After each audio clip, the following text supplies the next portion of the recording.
For 400 years, the children of Israel cried out from the darkness of slavery. They were the backbone of the most powerful empire on earth, yet they had no freedom, no rights, and no hope. But heaven had heard every cry, and heaven was about to answer.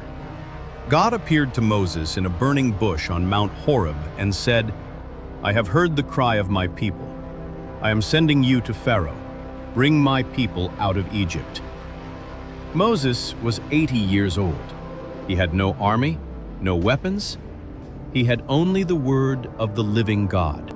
Moses and Aaron stood before the most powerful man in the world and delivered God's message, "Let my people go." Pharaoh's answer was immediate. He had never heard of this God of the Israelites, and he had no intention of releasing 400 years of free labor. He was about to learn who God is.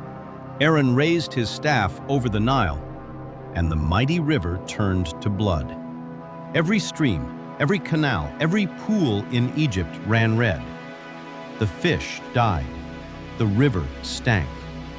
For 7 days, Egypt's greatest source of life became a river of death. But Pharaoh hardened his heart. Frogs swarmed out of the Nile by the millions, into homes, into beds, into the palace of Pharaoh himself. When they died, the whole land reeked of rot. Then, from the very dust of Egypt came clouds of gnats, biting, swarming, inescapable. Even Pharaoh's own magicians fell to their knees and said, "This is the finger of God." Swarms of flies descended on every Egyptian home, but not one fly entered the land of Goshen where Israel lived.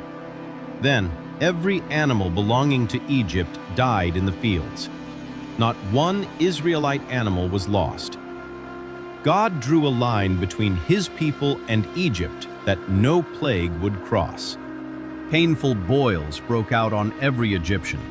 Even Pharaoh's own magicians could not stand before Moses. Then fire and hail rained from the sky, the worst storm in Egypt's history.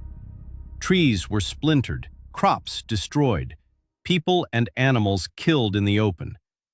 In Goshen, nothing. Not one hailstone fell. A wind from the east brought the locusts. So many they darkened the sky. What the hail had not destroyed, the locusts consumed. Then came darkness. Not ordinary night, but a thick, suffocating darkness that could be felt. For 3 days, Egypt was blind. But in the homes of Israel, every family had light. 9 plagues had fallen. Egypt was in ruins, its water poisoned, its crops gone, its animals dead. Pharaoh's own advisors begged him to release Israel. But pride is a terrible thing. Pharaoh swore, "You will never see my face again." Moses answered, "You will write, I will not." God told Moses, "Take a perfect lamb, slaughter it at twilight, paint its blood on your doorframes. Tonight, the angel of death will pass through Egypt, but when I see the blood, I will pass over you." The Israelites obeyed. They ate in silence, sandals on, staffs in hand, ready to leave the moment God said go.